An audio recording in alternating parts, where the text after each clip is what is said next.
Hi, in this SIDEWALK video, we'll be exploring the workflow for bringing in your own custom Vroid character model into Unreal 5 and being able to use it as a third-person controller, okay, and move around in levels like so. We'll even be applying some cloth physics to it, okay. So a quick disclaimer about this video is I'm really just trying to demonstrate the simplest way I know how to bring in this custom character and replace Unreal Engine's third-person mannequin, right? And I hope that this will help you kind of understand what's involved, the necessary parts involved in getting up to this stage and being able to walk around in this map. Okay.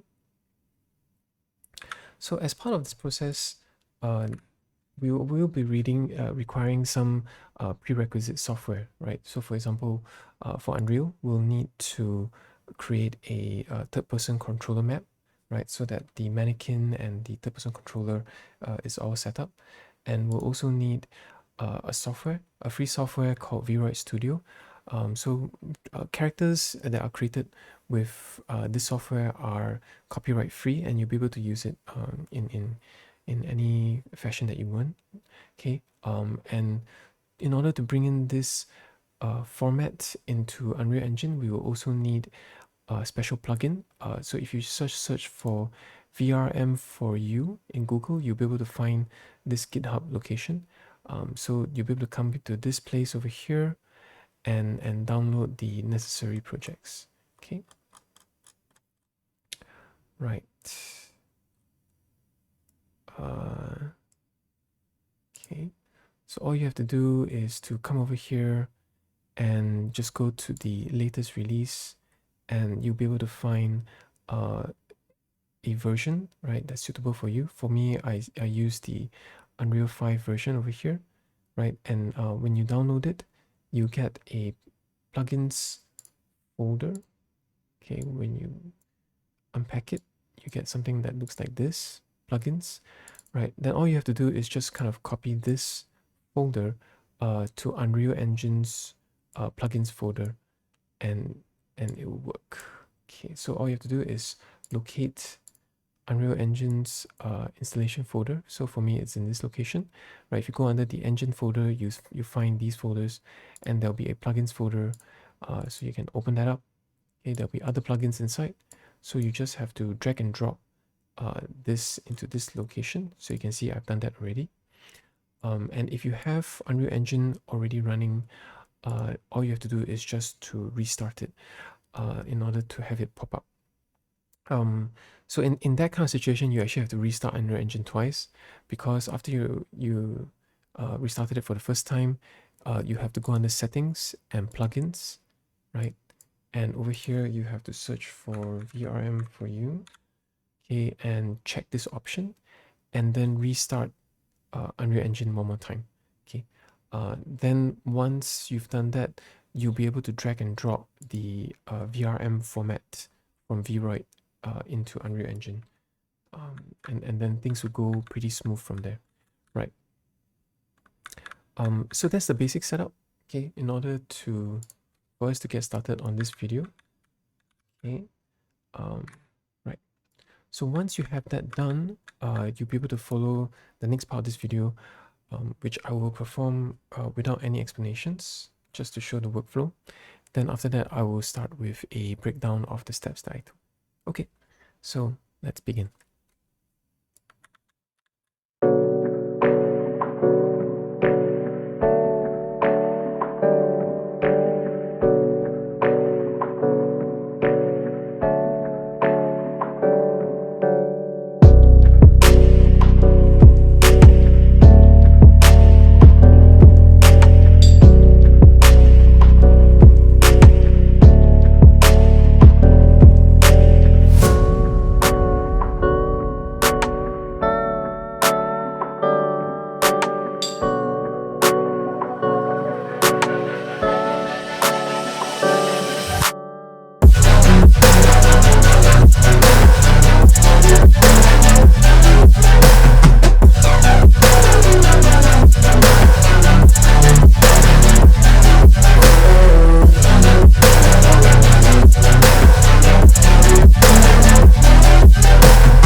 Right, that ends the demo portion, and now I will go into a detailed breakdown of all the steps. Okay, so I've already explained about the use of the plugin, right, and setting up the third-person controller map. Then the next step is to basically prepare your own Vroid character model, right? So if you run Vroid, you can either just pick from one of the sample models, or you can construct your own, and then just use the variety of tools and options available to customize your character. So once you're ready to export, right, then you can just come over to this icon over here and click on export as VRM. So VRM is the file format for Vroid, and once you click on this, you have some options to optimize the model, but you can just kind of go ahead and export. All right, so VRM settings, you don't have to worry too much about it because Vroid is kind of targeted at the VTuber industry.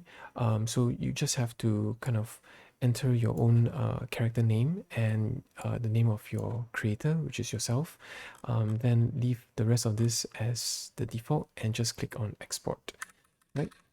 So once that is done, you get a single VRM file that you'll be able to drag into Unreal editor, right? So what I've done is that I created a folder to import my files, and as you can see, the VRM was able to import successfully, right? Because the plugin was activated. However, the tool creates a whole bunch of files which it doesn't really organize into folders for you. So you're left to organize it yourself. Okay, but they do a really detailed job of preparing the files that you need, including the IK rig, okay, over here, which normally would take a long time to set up, right? All these individual chains over here, but it's all kind of done for you with the plugin. So it makes the retargeting work really simple. So as you can see from the demo, what I've done is I've gone over to the mannequins folder over here, and under rigs there is the IK retargeter, right? So if you run this, this is already set up with the mannequins IK rig. So all you have to do is just to assign the Vroid's IK rig over here. Then the character should appear on the side. Then you just have to create a new pose and edit the pose to match the mannequin's pose. Okay. Then once that is all set up, you'll be able to save this file and create your own animations for your new character, right? So the retargeting basically takes the source set of animations, right, and then modifies them to suit the new frame, you know, a smaller or larger character, and then after that, you know, saves it out as a new file. Okay, which is what I've done. I've selected these animations that I require, and then I went to retarget these animation files, and then I assigned the IK retargeter, okay, that I prepared just now, and then retargeted it, and they created a set of animations here for me, right, based on the custom skeleton that I brought in. So if you don't wish to follow the Vroid option, okay, this would work as well for your custom character. So the only thing that you have to create is your own IK rig and set up your own chains. So for more details on this, I have another video that you can refer to. Okay, but once you have prepared the assets, it basically you have sort of completed the first phase of this whole workflow. So the second phase of this workflow is basically to get the third-person controller modified to use your new assets, right? Okay, so for this part of the process, you will go to the world settings. Under settings, you can select world settings, right? And you will see that there is a game mode over here. Okay, so by default, the third-person controller map is set up with its own third-person game mode. So to make things easy, you will just make a copy of this and modify it. So you just have to browse to the content folder and then create a copy of this, right? So this was the original. Okay, so what I did was that I just duplicated this, gave it a new name, and brought it to another location. If you were to look inside that blueprint, the game mode blueprint, you see a default pawn class. Okay, and you can see that it's referencing a blueprint setup for the third-person controller. Now you will need your own version of this as well. Okay, so what I did was I just duplicated this and then brought it over to that to the same location. Okay, So once you have these two files, you just have to assign this to your new game mode, right? And then make sure that your new game mode blueprint is referencing your new third-person controller blueprint as well. Okay. Right. So once you reach this stage, you just have to modify the third-person character blueprint, right? So you just have to select mesh and then assign the skeletal mesh that you brought in from Vroid. Okay, and when that happens, you'll see that the anim class over here gets grayed out, right? So this means that you have to create your own anim blueprint, right? Animation blueprint for this skeletal mesh that you've just assigned. So from this point onwards, it gets a little bit more complex. You can't duplicate and modify your way through this anymore. You have to create your own animation blueprint.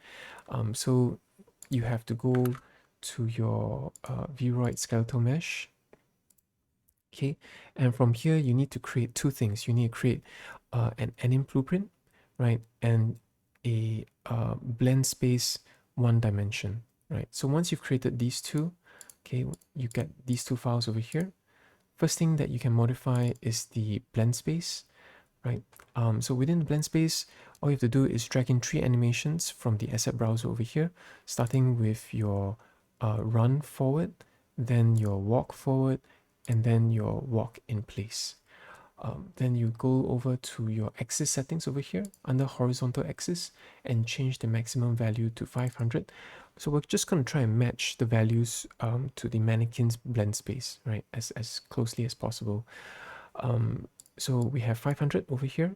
So you will set your run animation to 500, walk animation to 230, and walk in place to 0, right? And then that's all you need to do for Blendspace. You just save this file and close it. Then the next step is to go into the anim blueprint. So for anim blueprint, there's a lot of things that you can kind of copy and paste over into this anim blueprint. And then you have to go through this whole process of swapping out the parts. Okay. So remember to save often. It kind of crashed out just now, and I had to redo everything in this part. Okay. So what you do is you call up the mannequins blueprint, right? That's found over here, right? App many. Okay, and under the event graph, you will select all of this and copy and paste over to your anim blueprints event graph. Okay. Then after that, you would go to the anim graph and copy all this over. Okay, and then paste it in your anim graph over here, right? So you'll notice that after I pasted this over, I actually deleted the control rig, okay, over here, and then just directly connected this to this. This is because I'll try to cover control rig in another video to avoid, getting things, running things too long. Okay.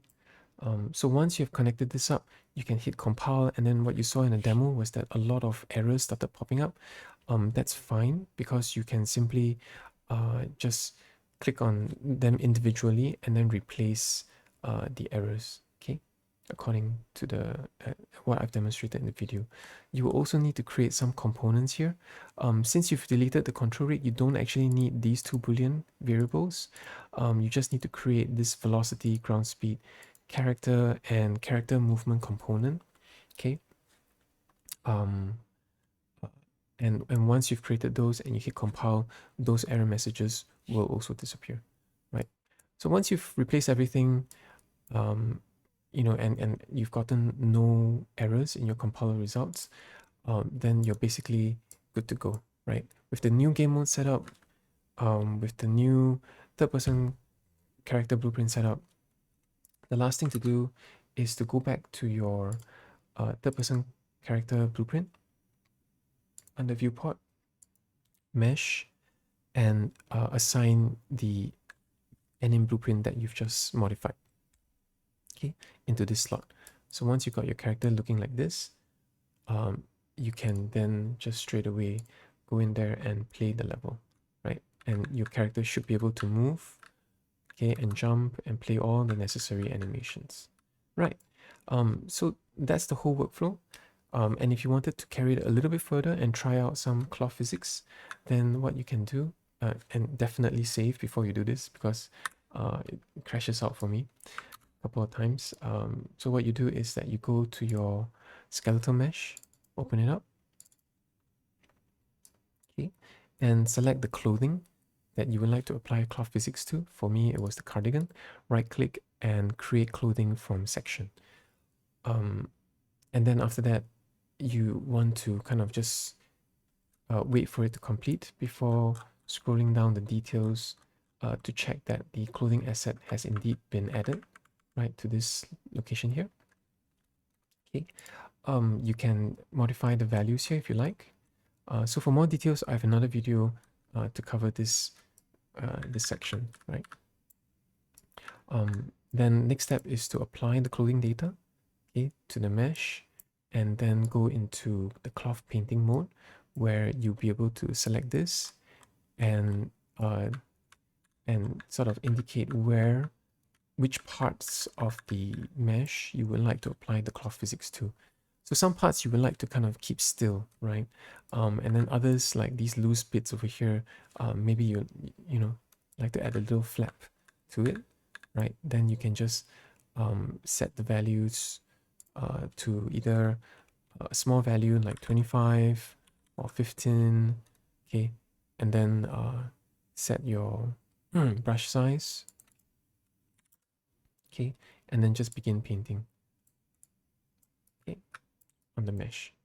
And then once you're ready, you can just deactivate, save the skeletal mesh, and return to right, see what I mean, and return to try it out on the viewport. All right, not the best way to end the video, right? But that's what it is. Okay, and I hope this helps.